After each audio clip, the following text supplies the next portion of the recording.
Hey there, Mr. Reddit here. Welcome back to another episode of r/entitled Parent Stories. Our first story we'll be reading today. My Karen girlfriend is jealous that I'm taking my best friend on an extravagant date instead of her. After that, my entitled mother showed her real self and now no one loves her anymore. And after that, try to stiff me? Get a mechanic's lien. Now for every thumbs up this video gets, one Karen does not get to go out on a date. You never even take me on dates, Reddit boy.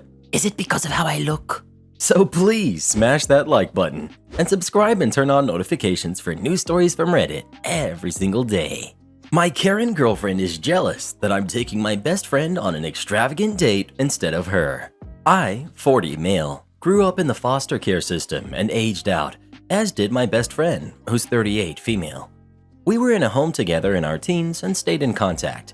The bond I have with her is like nothing I have ever had, but there is no romance here, no matter how many people in our lives have pushed it. That said, we both bought condos in the same building. She is happily married, and her husband and I are good friends. He is deathly allergic to shellfish, to the point that my friend won't eat it herself, because she's worried that she will set off a reaction even though she loves it. Her husband travels a few times a year, and he always asks me to take her out and give her crabs, or lobster, whatever she wants. He is out of town this next week, and I got us reservations at a really nice seafood restaurant. There's also a musical in town I know she wants to see, so I got us tickets, and I got us a hotel room with 2 beds at a nice hotel. We will check out some museums and do a wine tasting the following day. All in all, this will probably be a $1,500 weekend, but we haven't gotten to do this since lockdown started. If she was my blood sister, no one would care, but she isn't, and my girlfriend of 6 months is ticked. She says I must want something with her to throw this kind of money at her, but I just really like treating her. I am where I am in life because of her support and love and belief in me. She has always been my #1 cheerleader and always believes in me, even when I don't believe in myself. We have also helped each other financially over the years. I do understand that getting a hotel room with a woman looks suspicious, but she in my eyes is a sister and the only family I have. Her husband knows and encourages it. We all interact regularly and he gets our relationship. I haven't even been dating this woman a year. My best friend and I have known each other for over 20 years. I don't think it's reasonable for her to expect big, expensive dates at this point. She's mad that I'm spending so much on taking another woman on an extravagant weekend and not her. Am I the jerk? Well, who do you think is the jerk? OP or his girlfriend? Please let us know. If Reddit boy ever tried pulling a stunt like this, he'd be in a coma. My entitled mother showed her real self, and now no one loves her anymore.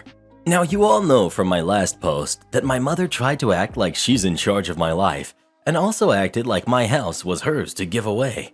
Well, that ended very badly for both her and my spoiled sister because I threatened to expose them. And that whole incident inspired me to get cameras for my house, inside and outside. My dad was old school. He didn't care for cameras at home. Heck, he didn't even care for TV, save some occasional movie. He mostly enjoyed his scotch with a cigarette and a good book. But now I own this house, and cameras were a very needed upgrade. And just in case, my girlfriend and I didn't tell anybody outside of our close friend circle about them. And those that do know were sworn to secrecy and kept their word. A couple of weeks had gone by without any word from my mother or sister, other than what I was seeing on my sister's social media. She was constantly complaining about having to live in our mother's basement, and I'm pretty sure she was making our mother miserable for it. But what came next surprised me.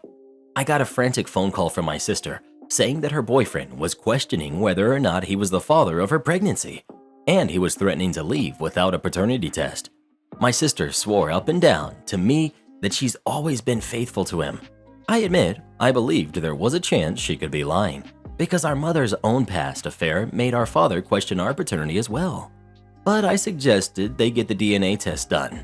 But my sister just babbled about how they don't have a lot of money. I offered to pay for it so long as she didn't come to me asking for money or favors often. She quickly agreed. I arranged for the test and even shelled out extra to make sure we got the results ASAP. But it would still take a few days. I hadn't yet met my sister's boyfriend, but when I did, I started to understand a bit more. He's half Hispanic, and my mother, though not open about it, is not okay with this. It's something she got from my grandparents, sadly. I decided to try and talk to the guy and took him out for a beer, and while at the pub, he spilled his guts to me.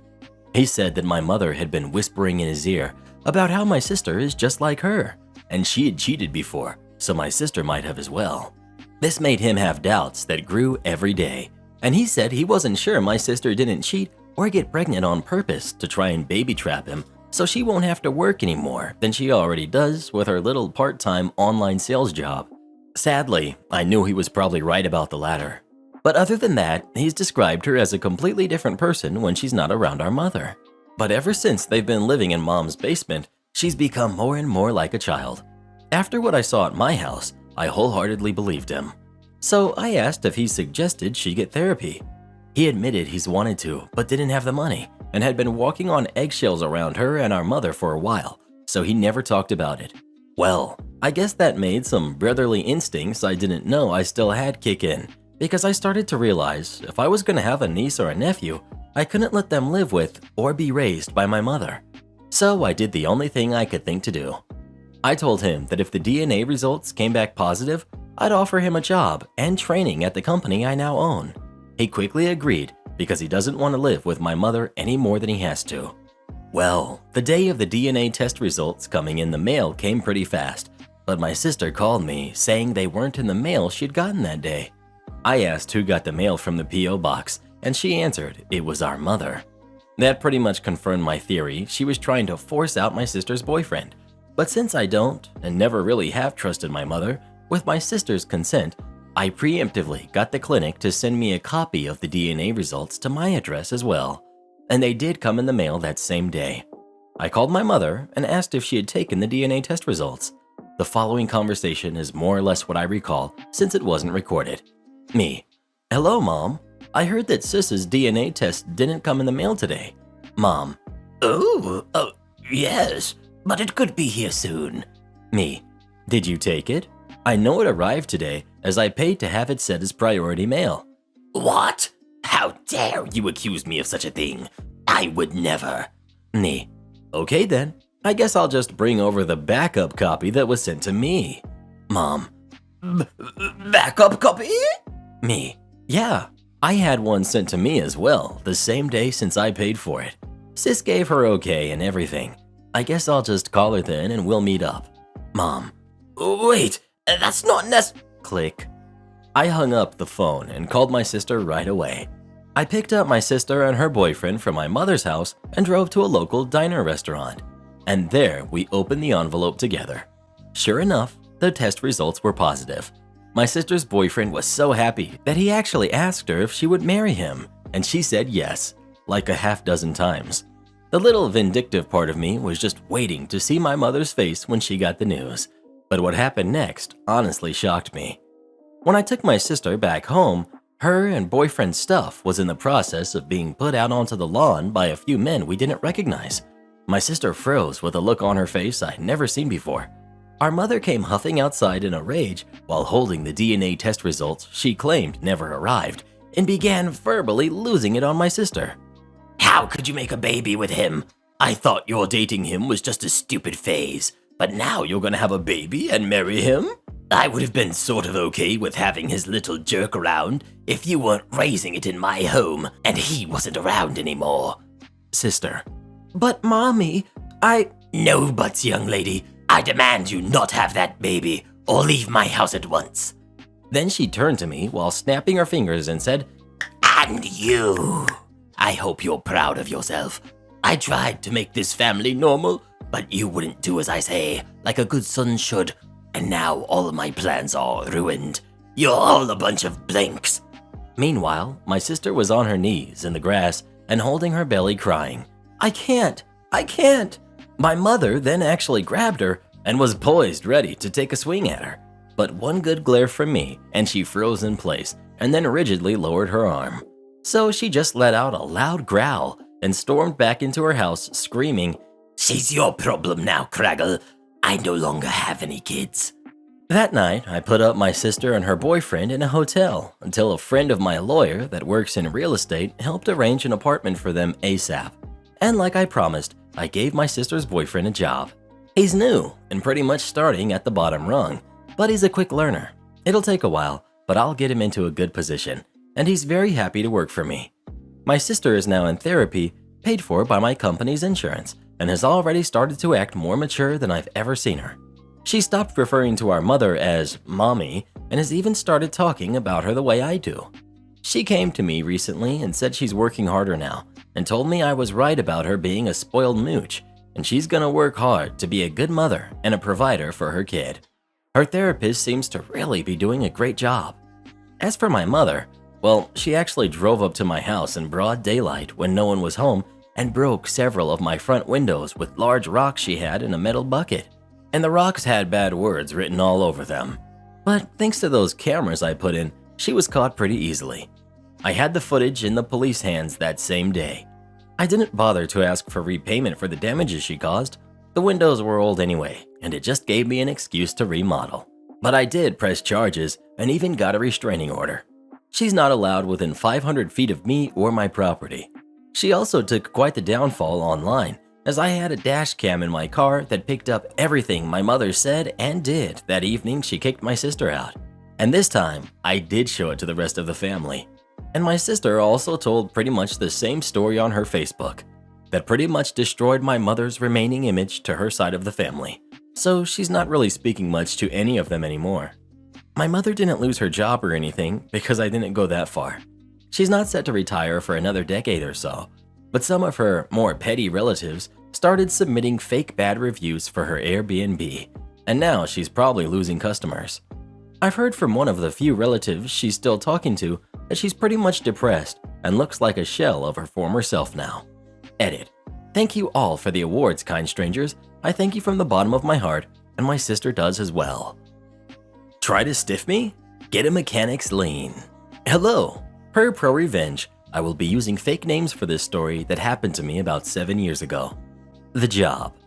I was starting my side business doing IT work for businesses and had some successful jobs for a few companies. I found word of mouth was the best way to gain new clients because entrepreneurs tend to network with other business owners. Tony was one such client who had heard I had done some work for a client and called to see if I could help. His company's needs were to stop using a semi-accounting service that they had been paying a percentage of their profit to process payments, purchase orders, and billings and receivables. He brought in an accountant to work a new product, pretty well known. They wanted a server to be accessible remotely and had already paid their ISP for a static IP for the server, but needed the actual server, redundancy UPS, and firewall device. I explained that for the product they had, we could probably set up a workstation and not a server, and it would run approximately $3,500 total, and that would be easy. But no, the owner wanted a full-blown server system with all the bells and whistles. He explained that he would likely be using the server for a CRM and a few other systems later on. The setup. Overall, the entire cost for the system would be $8,000, not including a few other services that needed annual billing. VPN, remote service. Equipment cost was $7,500. My labor charge was $500. UPS was $1,500. Server was $3,800. And refurbed firewall, Cisco ASA, with programming by a third-party specialist was $1,800. And a spare rack was $400. I got my contract signed, put an order with my distributor. I have Net45 set up with them, and the firewall specialist, and got to work 1.5 weeks later when the firewall came in last. I finished the job on a single weekend and got everything up and going after a call to the ISP, whom did not like the firewall appliance I installed. For some reason, they had to tweak things on their end and finally allowed the traffic to go through once more. I confirmed function with the owner, who verbally approved and was happy. The jerk move. I sent my invoice promptly on Monday. Left it as in, they had 1 week to pay. When I saw no reply or payment after 4 days, I messaged Tony and asked if they had received my invoice. To my surprise, he replied that the server was not working and proceeded to call me and tell me that the whole thing was a waste of money and I should have never done the job. I of course apologized and informed him I would be on the way to fix whatever the problem was. When I got there, they refused to let me in to see the server, claiming they had someone coming over to fix my mishaps. At that point, I informed them they still needed to pay for the equipment, and we could maybe discuss my labor after I figure out what's going on. Tony refused to let me in and was pretty upset. The advice. At this time, I was pretty upset. 2.5 weeks had passed since I ordered my equipment, and my distributor was needing to get paid within 45 days. I was getting very nervous and was thinking of taking it to small claims court until talking with a friend who informed me I could pull a mechanics lien. I informed him this was for IT, and he stated that mechanics lien where I live can actually be pulled on various industries, and IT was one of them. So I started the process to fill out and file a mechanics lien on Tony's company. Much to my surprise, there was no court date. All I needed to do was provide considerable proof to clerks and later to the constable. The revenge.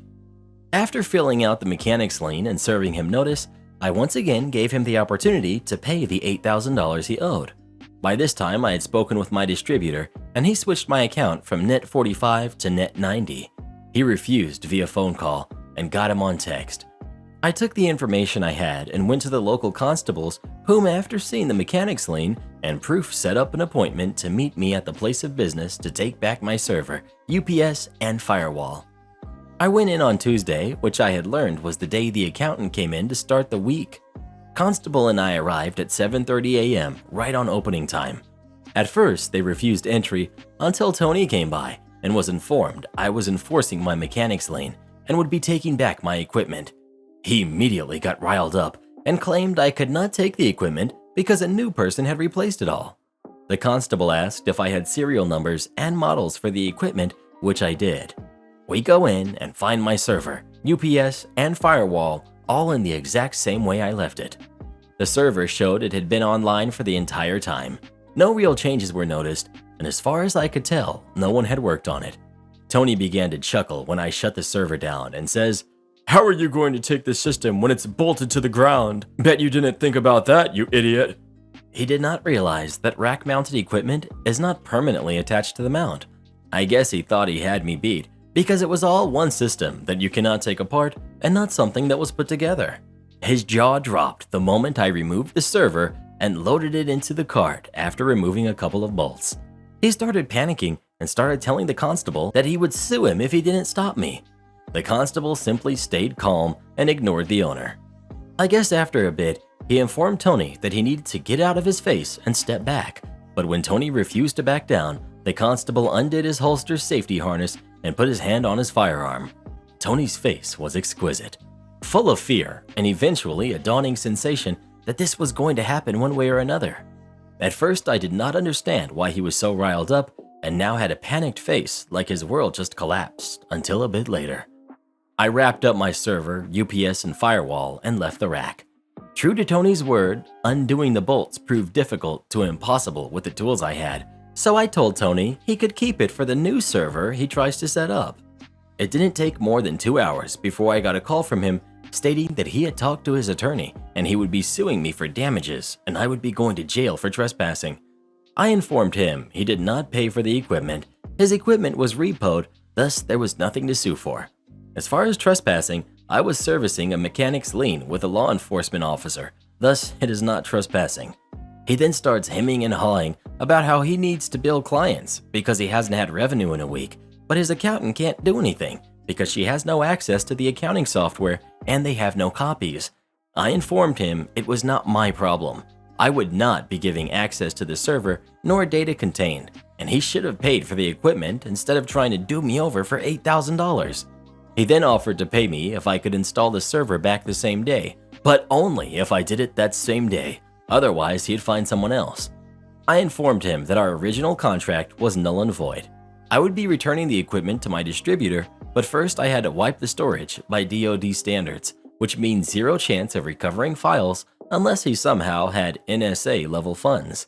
He starts freaking out and resorts back to what he originally said. Threatens me with a lawsuit, threatens to make my life a living heck, etc. So I hang up and text him that I'm going to delete his data that evening and that I was no longer interested in working with him.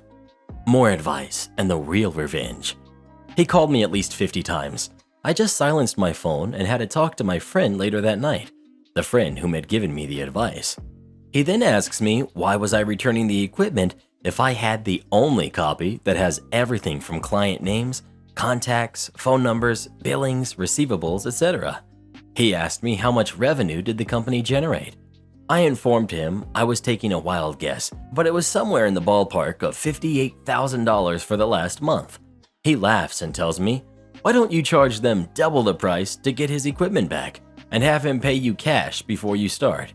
He was right. I was taking my petty revenge and walking out with an $1,800 firewall I had to pay in advance and a $500 unpaid labor charge. Why not take it a step further and get sweeter revenge and get paid a fat stack of money? The following day, I messaged Tony. I apologized for the way I behaved yesterday. It was not professional. Unfortunately, your crappy attitude and attempts to do me over got the better of me. The server has not been wiped yet.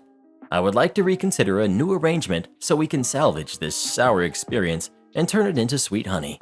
Are you interested in working with me to get your equipment back? I must warn you, it will be extra since I will be doing double the work. Let me know. Tony immediately called me, and immediately his jerk ways came up. "I knew you would change your mind and come crawling back. Yes, I want everything back, but I'm only paying $8,050 and not a dime more. The $50 is me being generous to give you a second chance to do things right." I immediately informed him that I still have all of the equipment, and in fact, it would only take maybe 20 minutes to complete the job. However, I had a different idea in terms of the price. The new price was $15,000 to be paid in cash. He immediately starts yelling and hollering. I keep talking and inform him that he has 2 weeks to decide if being able to get paid by his clients was worth it. If not, the equipment was going back and that would be that. No hard feelings. I hang up. About 2 days later, I get a call from Tony informing me that he agreed to the new arrangements to please set it up and install it ASAP. I tell him I can go Friday, but I would need to be paid $15,000 cash before I even unload a single bolt from my vehicle. He agreed. I could hear a lady talking, telling him he needs to get this resolved because they had not had revenue in nearly 2 weeks. This was on Wednesday. On Thursday, I get a call from his daughter, who is apparently the accountant and the lady who is telling him to resolve it. She's cutting a check and needs to know my name. I inform her I would not be accepting checks, and I had told Tony specifically it would be in cash. She says okay and asks me if the amount of $12,000 was correct. I once again correct her and inform her the correct amount was $15,000 cash. She says in satire, "Of course it's $15,000.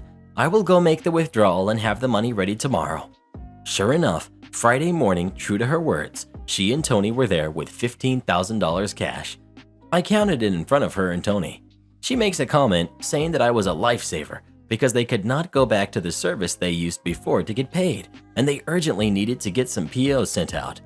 I placed it in my vehicle, locked the glove box, and unloaded the equipment. True to my word, it took 20 minutes to place the server, firewall, and UPS inside the rack mount, connect the cables, power on the server, and ask them to test it out when they get the chance. If anything was wrong, to not contact me and to have a good day. I actually had tested it out already before I left their server room. Despite my pettiness at times, I'm still a professional.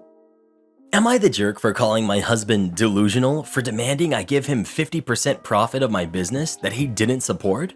My husband, male 35, is a bank clerk, and I, female 29, have a work-from-home job which I barely bear since I'm an active outdoor person and like doing gardening stuff in particular. I figured since I have a background in gardening, I decided to use our spacious backyard to grow flowers and sell them online after arranging and organizing them into bouquets. When I brought this up with my husband, he said this was the worst idea ever, adding this would be a major waste of time and money and suggested I look for a second job. I didn't listen and started my business little by little. In a matter of 18 months, it started bringing decent money and I gained customers. My husband offered to look at how much I was able to make in the past months and was impressed. The other day, he was standing with his drink while I was checking my flowers. He talked about what a good job I was doing keeping our business flowing. I corrected him about it being our business and reminded him how little faith he had in my potential to make decent money out of growing and selling cut flowers. He was like, "Well, I didn't honestly think your little gardening hobby was going to get anywhere. But now that business is flourishing, I want my fair share of profit and won't settle for less than 50%. I was puzzled. I asked why he thought he should get any share of the profit, let alone 50%. His answer was that I was using his soil to grow my flowers on. I said this is our house and our soil, not just his since we're married and both our names are on the title. He was like, "Actually, I owned this house long before you came along, so it's technically mine." I replied that he must be aware it'll be split in half in case of separation. He laughed and joked about how silly I was for hinting separation just because he was asking for something that he so richly deserves, which is 50% of the profit. I said no, and that he was delusional to ask, because even his soil alone doesn't magically grow my flowers. There's a lot of work to it, from picking, buying seeds, taking time, effort to care for them, collecting, trimming, and selling them, while all he does is sit back. I said it didn't matter to him when I started using his soil. Why now? He said it always matters when money is involved. We had an argument about it, and he apologized, but only for approaching the subject rudely, but he still wants 50%. He's been silent about it since, after stating that he already said what he needed to say and I needed to make the right decision. Am I the jerk? Edit. To clarify, my husband and I both have our own salaries. We contribute equally towards expenses. It's his idea since he had a divorce before. He still has things that he owns alone, which isn't bad since money has never been an issue. It's not like he needs money for an emergency or something, he just wants 50% of the profit going forward. Would I be the jerk if I tell my coworker her husband also has an apartment and is my neighbor? Hi, I'm in a bit of a sticky situation. I've never been good at navigating social situations, and this one has me really stumped. I'm 25, female. I just got my first full-time teaching job, and yesterday one of the other teachers invited us all over to her house for a small get-together. I live in an apartment building and was pretty shocked when she introduced me to her husband, and I realized that he was my next-door neighbor at my apartment building. We've never spoken before, we've only seen each other in passing, waved at each other, etc. When my coworker introduced us, it was really awkward. He's not at his apartment every day. He comes every few days, never with his wife or kids that I'm aware of. He has 2 toddlers and an elementary-age kid, and I've never heard them. I've definitely seen him go in with a younger woman. I'm not sure if his wife knows about the apartment or not. Rent is $2,000 a month plus utilities, but for all I know, he could pay it all through a business account, or she could know all about it. Would I be the jerk if I mentioned something to the wife? It seems so weird if I don't say anything. I'm not going to make assumptions as to what's going on. If I do say something, it would just be along the lines of, "I've ran into your husband quite a few times in my apartment building. Does he have a separate home office?" Which I don't think is the case, because their house is giant, and he clearly has an office in it. I know the apartment is his, as the mailbox has his last name on it. I've never seen anyone else going in or out of it other than him and the guests he's with. I'm extremely socially awkward. I have no idea what to do here. If I was in her shoes, I'd definitely want someone to tell me if I didn't know, but I'm not sure if that's the right thing to do or not. Thanks everyone. ETA. I haven't known her very long, but she's lovely. I can tell we're going to be hanging out a lot throughout the school year, and I'll probably become friends with her. Second edit. I have a piece of his junk mail that was accidentally delivered to my mailbox a few weeks ago. Should I give it to her? Would that make me the jerk? Third edit. Yes, he could have an identical twin with the same name and the same tattoos. It's not probable, but yeah, I guess it is possible. Fourth edit. I have no plans on meddling in anyone's marriage. If I tell her, it will be facts. Things that anyone walking in or out of my apartment building can see. If he wanted this to be a secret, he should have gotten an apartment in a different town. Also, telling her her husband has an apartment next to mine won't get me fired. Stop sending me those messages too. I'm worried about some of you in your workplaces. The Beggar Bride. I was friends with a girl who was soon to be a bride. We had been friends for years, and when she got engaged, I was so happy for her. Due to being big in crafts and my love for crafting with epoxy resin, I offered to handcraft her centerpieces for free as a wedding gift. But as she was organizing her wedding, I became aware of just how much of her wedding she wanted everyone else to pay for. It started where she said she couldn't afford the bouquets, so my mom offered to make them. Then she complained that she couldn't afford the shoes she wanted. We were close friends, so I put some money aside and I gave it to her for the shoes. Shortly afterwards, she bought a rabbit and hutch, so I quizzed her about it and it was totally dismissed by her. A few weeks later, she comes to me and says she can't afford something else for the wedding. She's in a better financial position than me, and when I refused to give her money for it because I honestly couldn't afford it, she flipped out at me. It kept happening, and the more I refused to give her money or buy stuff for the wedding, the more she would flip out at me. Then, one day, she calls me out of the blue and is distraught because she can't afford something for her wedding. Again. And I told her I couldn't afford to pay for it and that my son needed new clothes. And she said to me, "Your son can go without. This is my wedding." My son is growing and was in need of new clothes. No way was I making him go without for her wedding. After that, it was her bachelorette, which she had a go at me for because I hadn't paid for the entire party. After all of the money I'd put into her wedding, there was no way in heck that I could afford her party as well, and I kept telling her this. I asked her if we could put off her party so that I'd be in a better financial position for it, but she refused, telling me to take the money out of my savings. I stopped hearing from her after that, and a few months later, she accuses me of being a terrible friend and said that she couldn't be friends with someone like me. We haven't spoken since, but I've put in about $50,000 to $1,000 into her wedding and bachelorette party because I wanted her to have an amazing day, and she kept saying she couldn't afford stuff. She hasn't spoken to me since, and honestly, I couldn't care less, but I thought I'd share this story. Being a shy and overly nice person meant that every time she said she couldn't afford something, I'd try to help until I started seeing that the money she could have been spending on her wedding, she was using to go on holiday or purchase pets or buy herself nice things she didn't need. When I stopped, she dropped me as a friend and told everyone I was a horrible friend that used her. I'm glad she's gone from my life though, as the stress she kept putting me under for her wedding was really starting to get to me, and there were even a few other things she did, non-wedding related, that really put me in a bad place. But her entire attitude was so entitled. Last I heard, she had someone making her wedding cake for free, had convinced one of her family members to buy her wedding dress, had someone make her bespoke shoes because she didn't like her old ones anymore and had got them to do it for free, had arranged for someone else to pay for her makeup and hair, etc., and had someone else pay my mom the small fee, $50, which was a fraction of what the materials cost to make them all, for her flowers out of their own wedding budget. I've actually wondered what part of the wedding she's actually paying for by this point. Huge shout out to Eric, our newest official channel member. Thank you so much for supporting the channel. It really means the world to Reddit Boy and I. Click this button to join as a member today and we'll give you a shout out in our next video. And come watch this video next, the one that just popped up on the screen. YouTube is recommending it specifically for you based on the videos that you've watched before.